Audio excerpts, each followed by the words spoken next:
Okay, everyone, you should have all read the articles in the course pack about viral video. In your small groups, I'd like you to discuss the questions I've written on the board. If you need help, please ask me. Off you go. I guess we'd better start with question 1, okay? What is viral video? Well, it's like those online video sharing sites. Yeah, and it's called viral video because it's like a virus, like the flu. If you catch the virus, you'll infect other people. So you watch a video on the internet and you pass it on to other people. Viral video.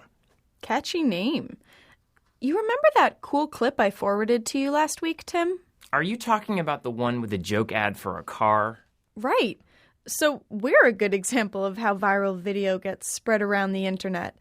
Did you forward it to anyone? No, I thought it was stupid. These things just slow down the internet and waste time. Well, I know what your opinion is. Let's go on to question 2. Is viral video a serious sociological phenomenon, or is it just a fad? It's a fad.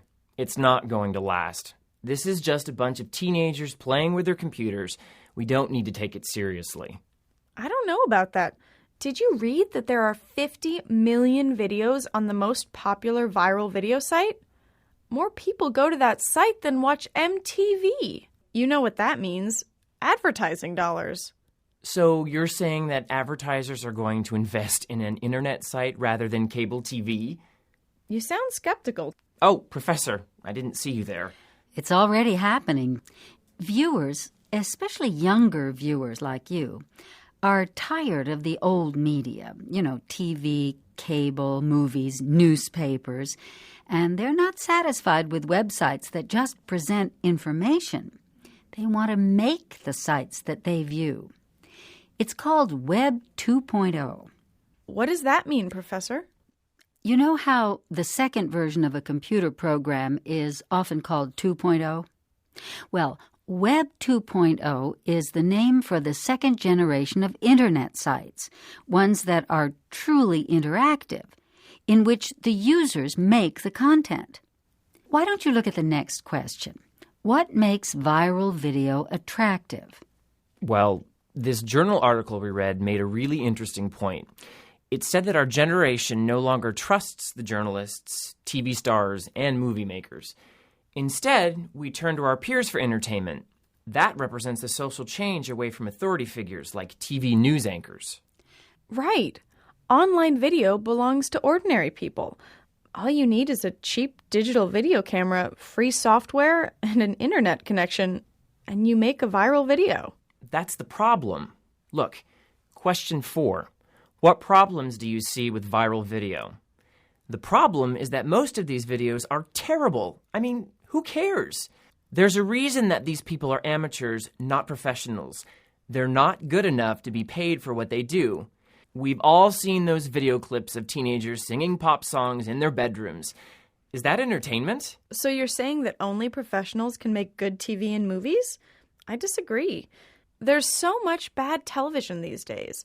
The networks have no original programming, and they're all controlled by big businesses. I say, let the public have a chance to make its own videos. There was a point about that in this article, here. When the first phonograph records were made, the old-fashioned recording device, anyone could make a record at the amusement park.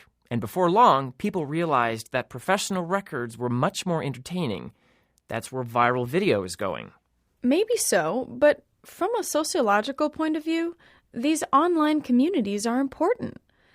Even if the videos aren't good quality, people are watching them and talking about them. Look at us. Okay, everyone, time's up. The reason I wanted us to discuss viral videos is that they're a good introduction to online social networking sites, which are having a profound influence on youth culture. Let's move on now to talk about blogs and how they're changing the way we see our society.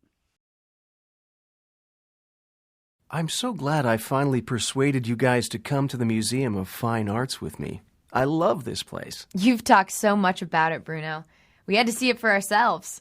Nick, what style of art do you prefer? I don't know, Bruno. art that kind of looks like real art, I suppose. Not something my 3-year-old nephew could have done. Well, let's see if we can find some good abstract art to change your mind. Yeah, cheer up, Nick. You might like it. Let's go in. This gallery has a particularly unusual organization. In most art museums, each gallery features a different time period. But here we have a sort of summary of about the last 700 years of European and American art, starting with the Middle Ages. I love this one. The lady in the night on his white horse. Their faces seem strange. It's as if they're flat. Right. The style in this period, approximately the year 1350, was not exactly realistic. They didn't give their pictures any depth. If it's windy, that knight is going to fall off his horse. Perhaps you'll enjoy the Renaissance more. That's the 15th to 17th centuries. Renaissance means born again in French. Even I know that, Kathy. Look, you can see the rebirth of interest in ancient Greek culture in this painting. It must be gods, or something like that. Well, the figure on the left is a god, but the woman on the right is human. Absolutely. That's Hades, the god of the dead, telling Persephone that she cannot go back to her husband. You can really feel her pain from the expression in her eyes. What do you think, Nick? It's a really powerful painting. I like it a lot. Now, over here we have a famous Botticelli. Isn't that a disease, Kathy? Stop fooling around. He was an Italian painter. Ah, the 19th century realists. This is a famous Rembrandt portrait. You can see the depth and the detail of the face. I'd guess you like this one, Nick. Sort of, Bruno. I prefer this other painting, though, a constable landscape. It's as if this is a scene from real life with real people and real action. I know what you mean. There's so much attention to detail. Look at the light reflecting off the surface of the river. Look over here. At last, the Impressionists. Of course. Every museum has to have a painting by Monet, the great French Impressionist painter. This must be his garden in spring. Look how he builds up the picture from thousands of dots of color. But if you stand further away, you can't see the dots. It's like everything melts together. I could look at this painting for hours. Unfortunately, the museum closes in an hour, so we should move on. Now we've reached modern art. What is that, Bruno? It's a masterpiece. 4 squares of color. 1 red, 1 blue, 1 green, 1 white. Interesting. What do you think it means? It's mysterious, isn't it, Kathy? I think it shows a search for order in a confusing modern world. It's a kind of response to the advance of technology, as if the artist Couldn't think of an original idea. This isn't art. I could do this. Take a look at this last piece. This is my favorite painting in the museum. I can't see anything. It's white. But can't you see the thin line in a different shade of white running from the top corner to the... I need this coffee. What was your favorite piece, Kathy? It's so hard to choose one, Bruno. I loved all the Renaissance paintings. They really draw you into the world of the painting. They don't tell a story, but they make you guess what's happened and what's going to happen. And I still haven't persuaded you, Nick, to enjoy looking at modern art? I enjoyed it.